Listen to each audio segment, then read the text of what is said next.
Hi, hello. Welcome to the episode of Isaiah's Newsstand. It's your host, Isaiah Edwards. The date is January the 5th, 2025. Hopefully, this episode finds you well, in good spirits, and high hopes. As for me, I'm doing pretty good. Surviving this snowmageddon. It is upon us. It is snowing. The whiteout is happening as we speak. But no, overall, today has been good. I've been productive despite, the incoming, snow death. But no, overall, let's see what have I been up to today. I woke up pretty early, which is on brand for me.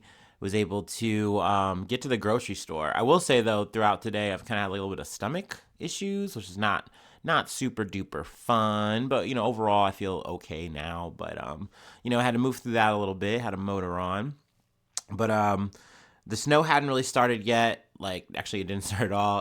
It was supposed to start at around 9 o'clock for me in my area, which it pretty much did. But so I'm about an hour ahead of it when I wake up or something like around that time. So I get to the grocery store, was able to get everything I wanted, so that was good. I will say though, you could see that people had run through it either on opening or maybe they just really weren't able to fully stock it from last night. People were definitely stocking up, which makes sense. When you have weather like this, you don't know what's gonna happen, whether you're gonna be fully snowed in, whether you're gonna lose power. So it makes sense that people are stocking up and doing all that. But from there, I doubled back to the house and I was like, well, it's not snowing yet for me, so let me go ahead and try to get to the gym. So I went to the gym, and maybe about 30 minutes, an hour in, it started coming down. And I was like, oh, okay, well, what are you going to do, Isaiah? I mean, you knew this was going to happen. I was like, let's just get to the workout. Let's just do our thing. And, we'll see what happens come more or less tomorrow. Because it's supposed to, I think, slow up now or slow up today and then start again Sunday night. And maybe into Monday, there might be some more snow. So I was like, I don't know if I'm going to be able to even make it to the gym for tomorrow. So at least let's make sure we just get a solid workout in. So that was good. Enjoyed that. Last minute, I picked up some things from the gas station. Also, I did get some gas earlier as well. So yeah, we're good. I got some wine, I got some alcohol. So we're definitely comfy cozy. We got all the food we need, all that stuff. Also, I love that, I'm still yo-yoing with the weight, which is, that's life. That happens. My friend reminded me the other day, you're like, hey, that's going to happen. You gain weight, you lose weight. That's just what it is. And I was like, I know it's just such a simple thing and you're right. But in my head, I just want to always be going down, down, down, or at least be at a certain kind of plateau. And if I'm not there, then I'm beating myself up. So I'm really just, once again, just kind of reminding myself, being like, hey, it's okay. You're not at X target weight or wherever. You'll get there. Things will come to you. So yeah, trying to remind myself of that. But yeah, let's talk about last night, food corner, all that good. So I wanted to get out, especially because I knew, I was going to be snowed in for at least a day or so. So I was happy that, my, friends were available, was able to get down to North Side. We wound up going to Chameleon. I got the Bianca of the day, and gotta say, it was amazing. It was pretty much a potato pizza. It had a couple of pieces of tomato on there, which I was like, hey, I'll take it. And it might have had onion. I'm not entirely sure. There's always so much going on with these things. Had some kind of white sauce, on top of it, almost maybe like a ranchy kind of dressing situation. But it looked amazing, tasted amazing, so rich and hearty. And then I got a slice of pep. So yeah. Oh, and then I got 2 cheese sticks. So maybe that once again, when I'm doing the math here as I'm going through the food I ate, I was like, maybe I did put on them pounds. Maybe I did earn them. But then later on in the night, we came back after, doing our little hop around and everything. And I gotta say, oh my God, it was so cold. Every time we would go outside, it felt like I was just getting smacked in the face. I was like, oh, I don't like this. I don't like this at all. But it was good to be out. Then we did have a little bit of in between time where some of us were just like wound up chilling, and we were watching like just like some random movies. Like we essentially kind of landed on a consensus that we were gonna watch something war related. And then someone else came in and it's like, why don't we watch something like as that's maybe like war related but fun? And I was like, you know what, that sounds great. So we eventually landed on Inglorious Bastards, which is a fun favorite for me. I love Tarantino movie. He's one of my favorite directors. Despite him being problematic at times, it is what it is, I guess. But Pulp Fiction's one of my favorites. Kill Bill 1 and 2. I'm generally fucking with all his shit. I'm a fan. So it was nice that we got to sit down and watch part of that before we like went right back out, at least a little bit later. So yeah, and then full circle, we get back to friend's crib again, and he's like, hey, you want some more food? And I'm like, yes. And he proceeds to make this blueberry bagel with sweet cream cheese, which was fire. It was so good. And then he made some mushroom ramen for me, which was really cool. I was like, damn, homie, thank you. So yeah, we love that. It was a vibe. It was a fun night. I'm glad I was able to get out there despite it being chilly willy and hang out with my friends, chill with the homies, and have some drinks, do the thing. So yeah, that's the wrap up for last night and today. It's still cold, still chilling, you know what I mean? But yeah, let's go ahead and do our startup, and we'll get into some news. Also, I did bust out the wine. I think it's like Banshee. It's I can't even remember. It might be a Pinot, but it's some kind of red. Let's just say that. It really doesn't matter, does it? I have been drinking a lot of coffee this morning too. I don't know why. I guess it's on my cozy shit, but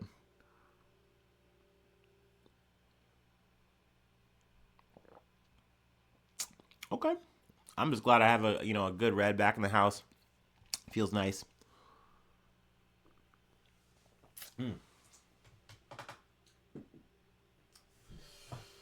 Ooh.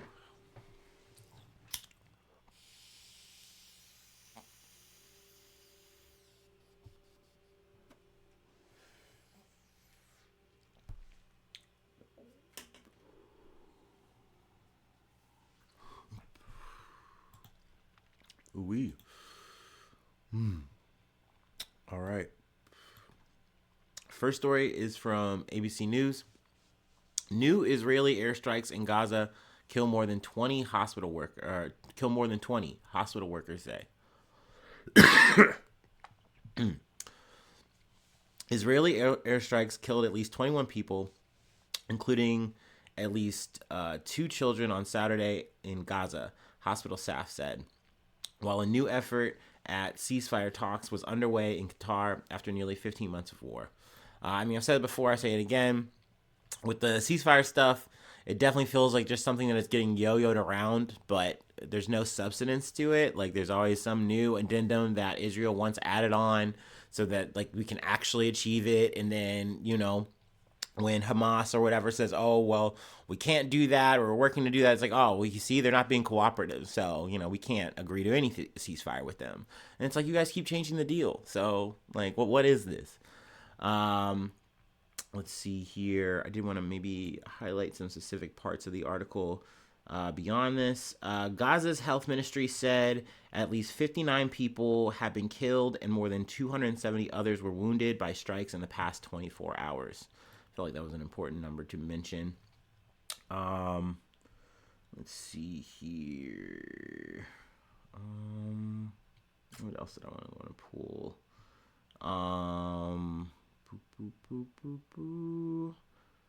Let's talk about the West Bank part since they haven't mentioned here. Meanwhile, in the Israeli-occupied West Bank, relatives mourned an 18-year-old Palestinian who the Palestinian Health Ministry said was killed Friday during clashes with Israel's army in the Balata refugee camp in Nablus. The ministry said that 9 other people were wounded. Excuse me. Palestinian health officials have said Israeli raids throughout the West Bank since October 7th, 2023 have killed more than 800 people. Israel says most of these are militants, but are not Israel says most of these are militants, but youths throwing stones and people not involved in the confrontation have also been killed. So yeah, I mean, essentially, they're saying here that it's like, oh, most of the times in these numbers, these are people who are militants. They are, working, to destroy Israel, yada yada yada. But they're really not counting people who are like kids who are like, you guys are in our area, you guys are fucking up our lives every fucking day. We're so frustrated, we're at our limit, and it's like we want you guys to go away, and like we're upset, and so yeah, they throw stones and then they get murdered, or they're just people who aren't doing anything at all and are just getting murdered. So that's definitely something I feel like is relevant to mention. But yeah, we can go ahead and move along to another front. From the Guardian, Ukraine launches surprise operation in Russia's Kursk region. Actually, I'm going to go ahead and take a coffee break. I got this coffee. I might as well drink it.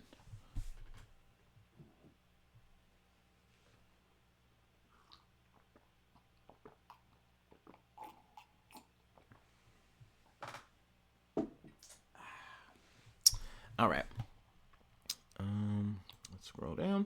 Ukrainian armed forces began a surprise offensive in Russia's Kursk region on Sunday in an apparent attempt to regain the initiative on the battlefield before Donald Trump's imminent return to the White House. Let's see here. Ukrainian officials confirmed a substantial operation was taking place. Russian military bloggers reported fierce fighting. Ukraine's general staff said 42 combat clashes took place on Sunday in the Kursk area, with 12 continuing. There's been talk from like some Russian bloggers that potentially Ukraine forces are trying to take a Kursk power plant, which I guess would be a big move. But I mean, we'll see if there's any substance, whatever. We'll see if there's any weight to that. If anything happens or comes to this. I mean, and all of it really just remains to be seen, really, because even though this is happening, it's a jostling of a position, on the map here that is the Kursk region. But, is this all going to be for naught or whatever when Donald Trump comes in? Or, are we going to have more of the same? Who knows? It all remains to be seen.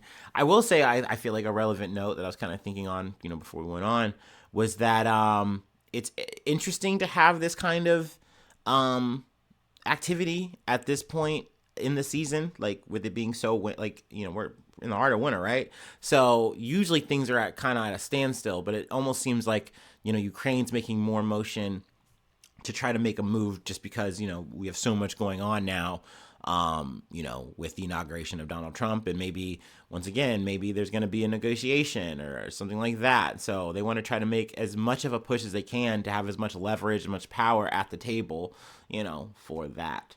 So, I mean, obviously that's more or less something we've talked about before, of course, as well. But yeah, worth mentioning the new development, I guess, with them making this renewed push into the Kursk region. I guess we can go ahead and just move on to the last story for today. But before we do that, before we cut the cake, if you will, let's go ahead and take our last break and we'll close it out.